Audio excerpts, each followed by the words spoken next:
What kind of manager tells someone to clean vomit without gloves, then laughs when they get sick?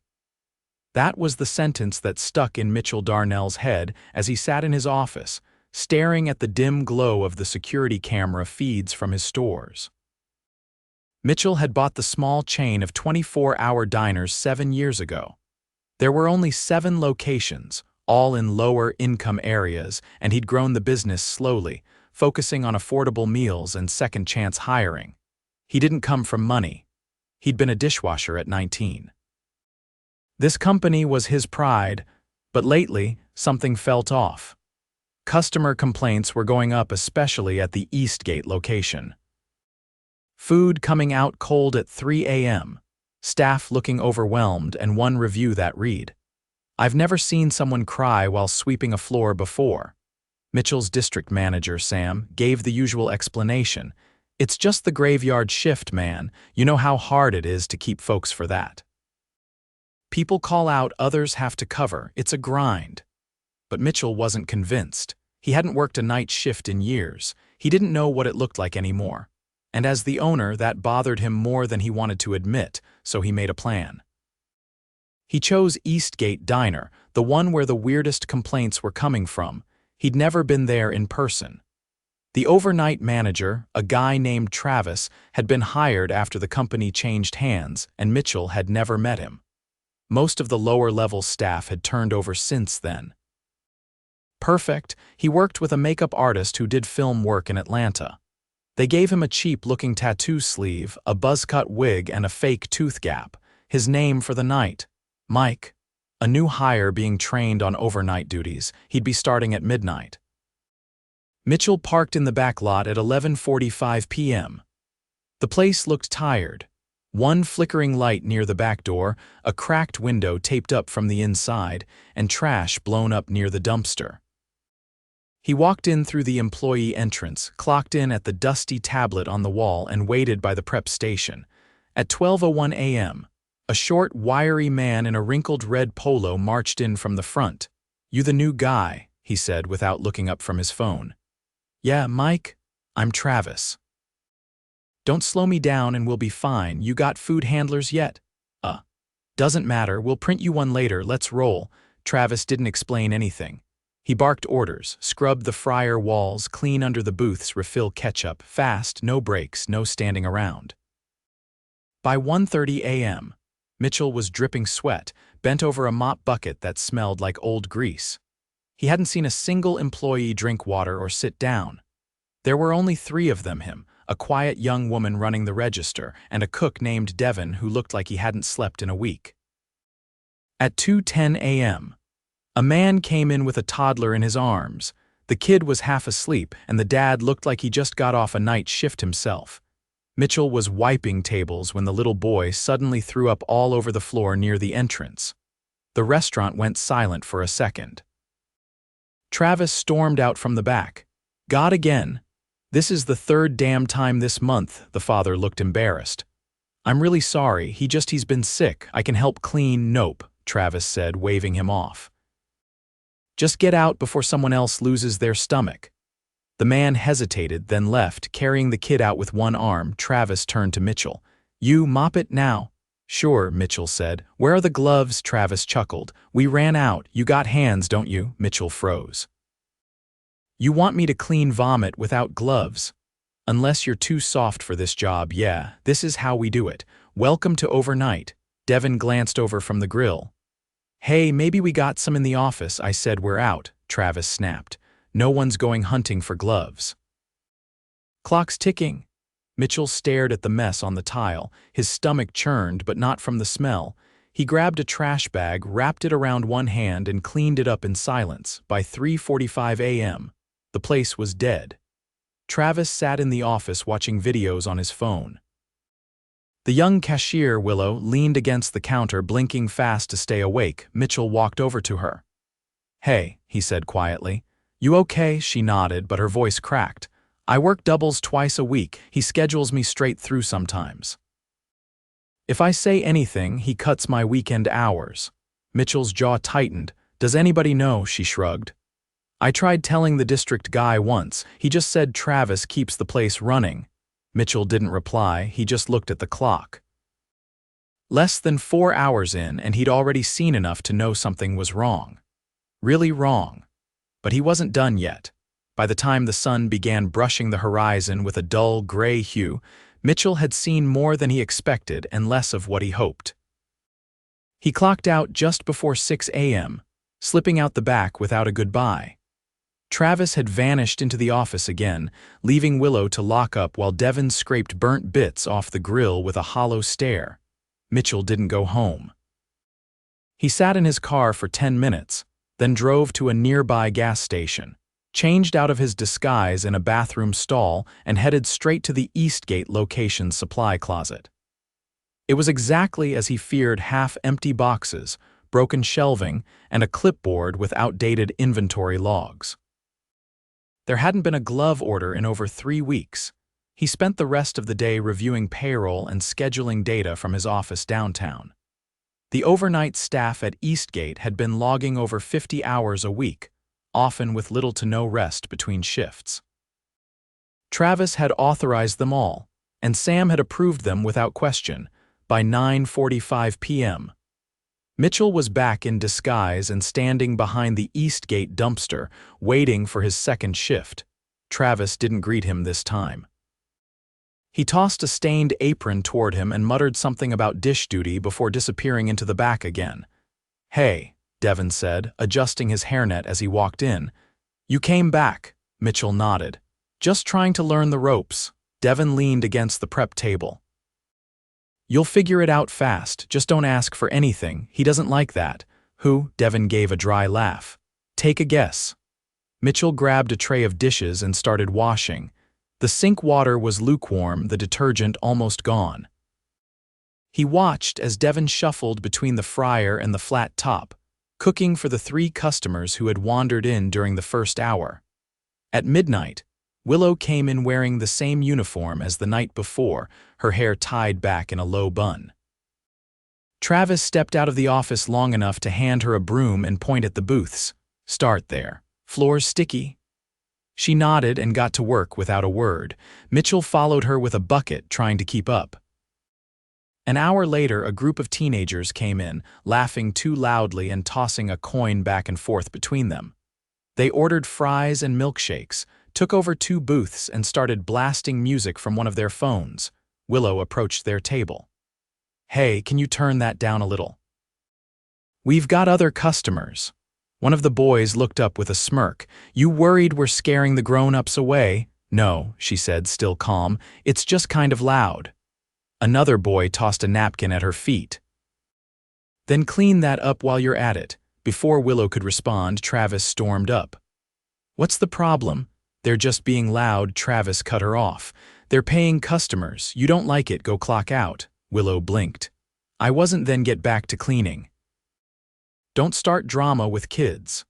Mitchell set down his mop handle and walked past the booths, heading to the back. He didn't say anything, not yet. At 2:17 a.m., Devin dropped a tray of onion rings. The oil had splattered on his hand and he winced as he ran cold water over it. Mitchell stepped in to take over the fryer. "You all right?" "Yeah, just slipped. I think I'm good." "You should get that looked at." Devin shook his head. "Can't, I miss my hours, I miss rent." Mitchell didn't push. He just nodded and finished the batch. By 3 a.m., the teenagers were gone, leaving behind spilled milkshake, fries ground into the tile, and ketchup packets squeezed under the table. Willow quietly started cleaning again, her shoulders tense. Travis didn't offer help. He didn't even look up from his phone. At 4:06 a.m., the bell above the door rang. A woman in scrubs walked in, clearly coming off a hospital shift. Her name tag read Angela. She ordered coffee and toast, then sat at the counter, rubbing her temples. Mitchell poured the coffee and slid it to her. "Long night?" he asked. 12 hours in the ER, she said. "This place used to be a little brighter, you know, little friendlier." He nodded slowly. "When was that?" 3 years ago, maybe. I used to come in, the manager knew my name. Now it's like they don't even see you." Devin brought out her toast without a word, then went back to the grill. Mitchell turned to Travis, who was scrolling through his phone again. "Want me to wipe down the back booths?" Travis shrugged. Do whatever. Just don't ask me every 5 minutes. Angela looked over. That your boss? Mitchell nodded once. She shook her head. Man's got no hospitality in him. Why's he even here? By 5:30, the air smelled like stale coffee and burnt grease. Willow was wiping down counters with a rag that had turned gray hours ago. Devin had stopped talking entirely. Travis hadn't left the office since 3. Mitchell dried his hands and walked into the back. Travis was watching videos with his feet on the desk. He looked up. What? Just wondering what exactly do you do during the shift? Travis narrowed his eyes. Excuse me? Everyone out there's drowning. You haven't helped once. Travis stood up, squaring his shoulders. You don't get to question how I run this place. You've been here, 2 nights? You think you're gonna teach me something? Mitchell didn't blink. How many times have employees asked for supplies and been ignored? Supplies come when they come. And the gloves, they know how to work around it. Mitchell stepped closer. And when was the last time you checked their hours? Devin's working injured. Willow's not even legal to work 15-hour stretches. Travis scoffed. They don't complain, they know the deal. Mitchell stared at him. No, they're scared, that's not the same thing. Travis's voice dropped. You're getting real close to being out of line. You want to keep your job, I suggest you shut it. Mitchell exhaled through his nose. I won't be needing it after this shift. He walked out of the office and headed to the front, where Willow was restocking sugar packets. Willow, he said, his voice steady, can you gather everyone at the counter for a second? She looked confused but nodded. Devin came out from the back, wiping his hands on a towel. Travis followed last, arms crossed. Mitchell stepped behind the counter and pulled off his fake badge. Then he reached up and peeled off the wig. It took a moment. Then Willow gasped. Devin stepped back. Travis narrowed his eyes. Wait, my name is Mitchell Darnell, he said. I own this company. Silence. I came here undercover because I've been hearing things I didn't want to believe. Now I've seen them myself. Travis snorted. This some kind of joke? No, but your employment here is. Travis opened his mouth. You're done, Mitchell said. You've ignored safety, you've abused your staff, you've embarrassed the brand, you will not be finishing this shift. Get your things and leave. Travis looked at Devin and Willow as if expecting someone to defend him. No one moved. He walked out, muttering something under his breath. Mitchell turned to Devin and Willow. You both need rest. You're not finishing this shift either. I'll pay it out. Take the next 2 nights off. Devin stared at the floor. Is he really gone? Yes, Willow wiped her nose. I thought nobody ever saw. I see now, Mitchell said. And it stops here. He walked into the office, picked up Travis's paperwork, and began shutting everything down. The sun was coming up again. And this time, it didn't feel so heavy. By the time the sun was fully up, Mitchell had already spoken with his regional HR lead, security, and the company's legal counsel. Travis's termination paperwork was filed and his access credentials revoked. Sam, the district manager who had waved off every concern, was instructed to report to the Eastgate location by 10 a.m. sharp. Mitchell stayed on site as he made those calls, sitting at the counter with a black coffee, the same one Angela had sipped during her early morning visit. The diner felt eerie without the usual white noise of clattering plates and low conversation. Devin and Willow had left quietly, exhausted. Mitchell had offered to call them rides, but both insisted they lived nearby. By the time Sam arrived, Mitchell was already reviewing the previous month's security footage in the back office. Sam walked in, looking half put together, unshaven, collar wrinkled, tie in his hand instead of around his neck. You wanted me here early, he said, shutting the door behind him. Mitchell didn't look up. You've been signing off on the schedules here. Yeah, I mean Travis handled most of the details, I just approved the final versions. Did you ever look closely? Sam leaned on the desk. It's graveyard, Mitch, you know how that goes, high turnover, constant juggling. It's not exactly a dream shift. Mitchell turned the screen toward him. It showed Willow cleaning the lobby at 4 in the morning. She looked like she could barely stand upright. The timestamp showed she'd already been on the clock for over 12 hours. You ever ask why the same 3 people were covering 6 shifts a week? Sam hesitated. They said they were fine with it. I didn't hear complaints. No complaints doesn't mean no problem. That's your job to investigate. Sam crossed his arms. Look, I didn't know Travis was pulling that kind of weight. He always said the store was holding together, numbers were decent, staff wasn't quitting in droves. I figured he was just keeping it tight. Mitchell stood up. He was running it into the ground. Cutting corners, ignoring safety, threatening staff. And you didn't know because you didn't want to know. Sam straightened. So what, you're blaming me now? I'm holding you accountable, Mitchell said. You're suspended, effective immediately. I'll be reviewing your performance over the next week. If I find anything else neglected like Eastgate, you won't be returning. Sam didn't argue. He left the office without another word. Mitchell took a long breath, then dialed the operations director. Get me a float manager by tonight. Someone with backbone and empathy. This location is going to need hands-on leadership until we rebuild from scratch. By noon, a temporary replacement had been dispatched from the West Side location, a woman named Rosa Alvarez, known for stabilizing underperforming teams. She arrived just after 1 p.m., efficient and soft-spoken, wearing a crisp white shirt and dark jeans. Mitchell walked her through everything, what he'd seen, what needed to change, and what couldn't be tolerated under any circumstances. Rosa nodded through it all, then asked, and the overnight team? 2 of them are solid. But they're burned out. I've given them paid leave until we reshuffle staffing. You'll need to pull a few trusted folks from your team to help cover nights. I've got 3 in mind already, she said. They'll handle it. Good. I'll be staying through the next weekend. I want to see this place breathe again. That evening, Willow returned briefly in street clothes. She looked rested but cautious. You didn't have to call me, she said, standing just inside the kitchen door. I needed to, Mitchell said. What you endured, that wasn't just mismanagement. That was exploitation. I'm sorry I didn't see it sooner.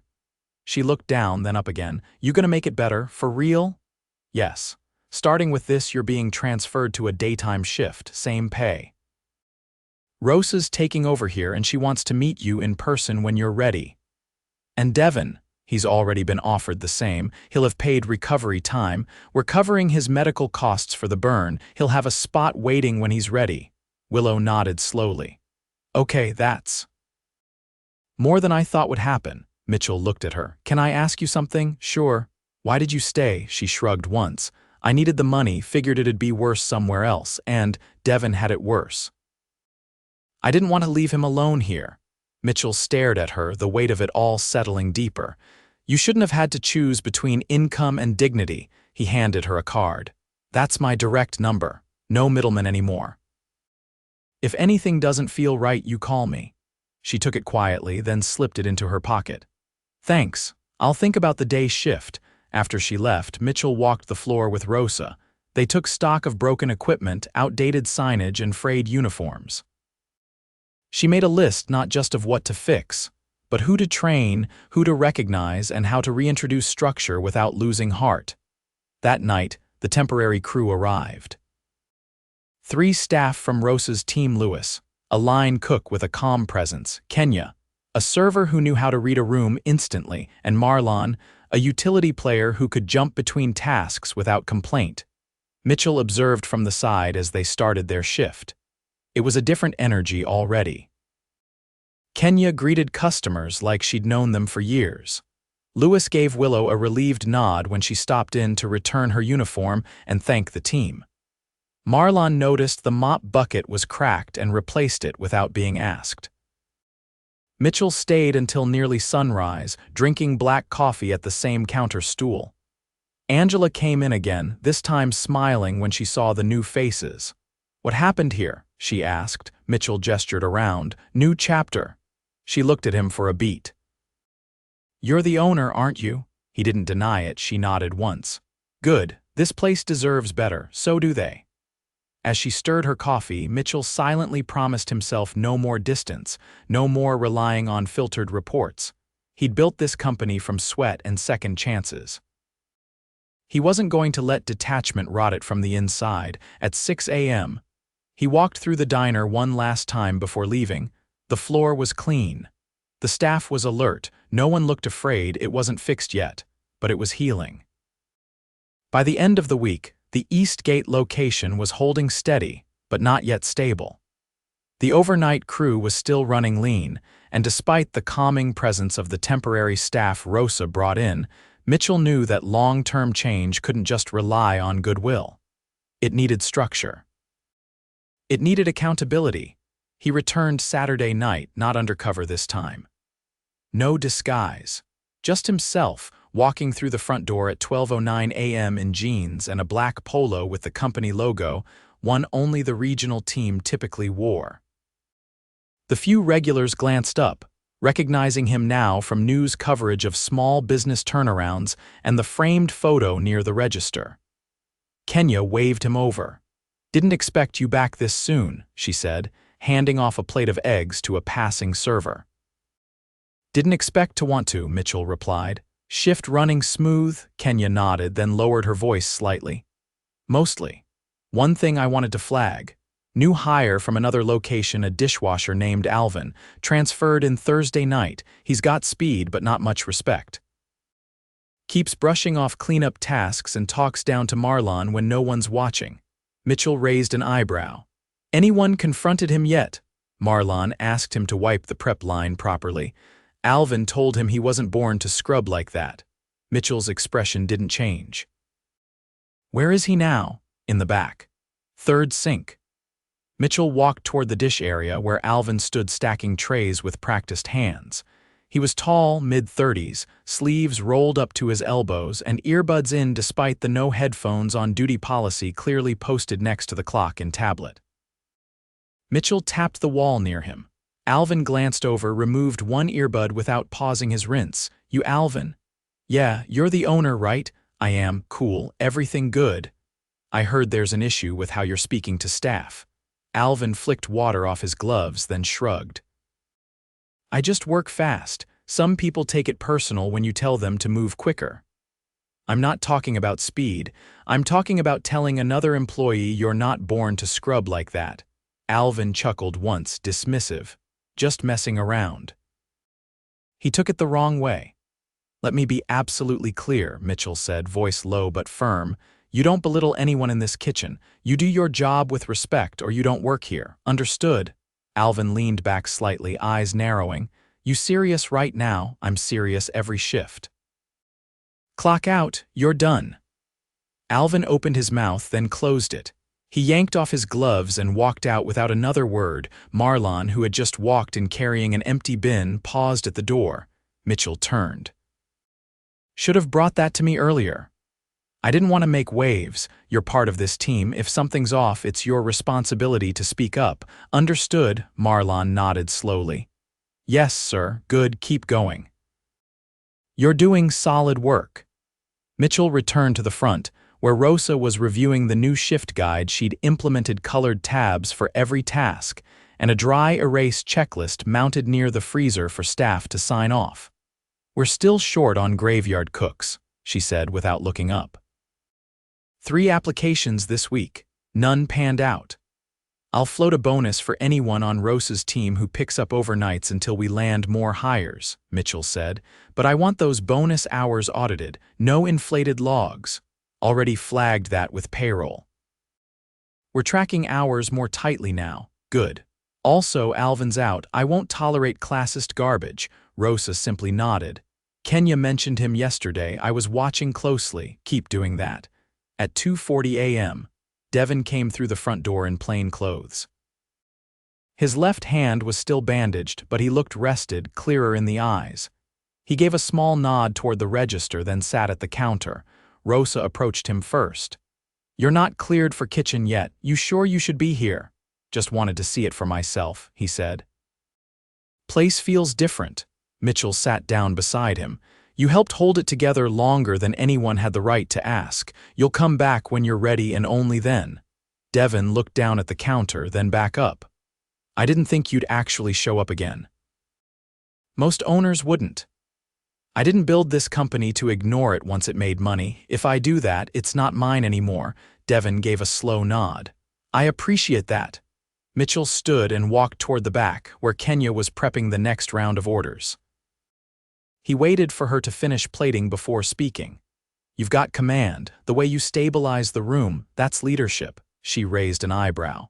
I'm just doing my job. You're doing more than that. I want you in charge of overnight training for new hires starting next month. Extra pay. You'll report directly to Rosa. Kenya didn't react immediately. Then, I'll think about it. Don't take long. By 4:00 a.m., the diner had quieted again, the rush long past. Mitchell watched from the corner booth as Marlon swept along the baseboards. Rosa checked the cooler logs and Kenya reviewed the next day's supply order. It wasn't miraculous. It was disciplined work, quiet pride and clear standards. It was how it should have been all along.